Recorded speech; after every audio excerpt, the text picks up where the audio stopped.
Assalomu alaykum, hurmatli obunachilar. Biz sizlarga fiksatorlar haqida ma'lumot beramiz degan edik.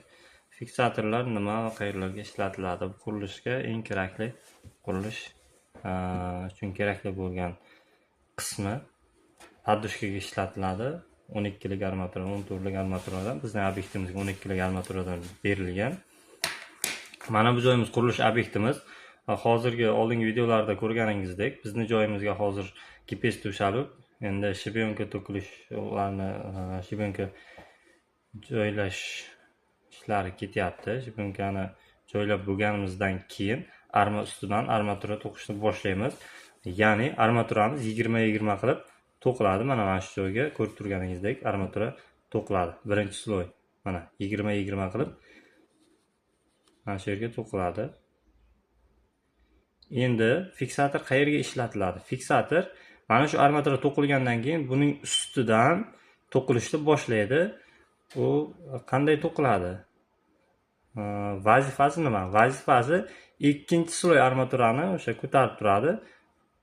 Mana bunaqa qurilish nima deydi? Obyektmi, jismmi, nima? Mana shunaqa joylanadi. Buni asosiy ko'rinishi mana. Asosiy ko'rinishi mana. Mana shu ko'rinishda bo'ladi. Oyoqchalari ikki tomonga qayriladi. Bular yerga o'sha birinchi sloy armaturaning ustidan bog'lanadi, hamda qo'yiladi.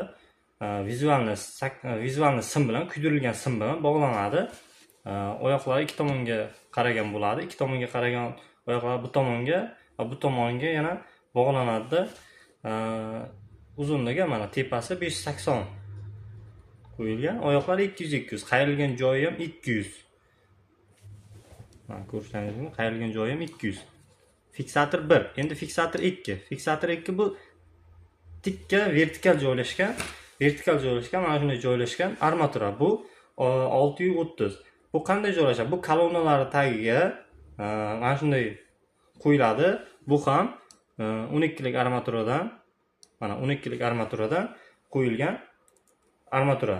Tikka bog'lanadi bu. Tikka qo'yib ketiladi. Fiksatorlar esa bog'lanadi. Bu asosiy ishi ikkinchi qatlamdagi armaturalarni ko'tarib turish uchun ishlatiladi. Endi bular qayerlarga ishlatiladi? Mana ikkinchi sloy terilmasdan oldingi birinchi sloy bo'lgan fiksatorlar qotirib bo'lingan. Endi ikkinchi sloy teriladi. Fiksatorlar tayyor holati. Mana fiksatorlar mana shu yerga qotirilgan. Mana ko'rishlaringiz, mana fiksatorlar qotirilgan, hammasi razmerda qotirilgan. Mana bular esa kolonnalar joyi.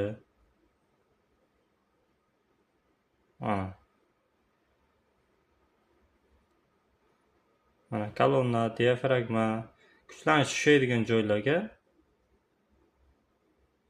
mana qo'yib berilgan. Bular qizillar fiksator, vertikal qo'yiladigan fiksatorlar. Mana shunday mahkamlanadi.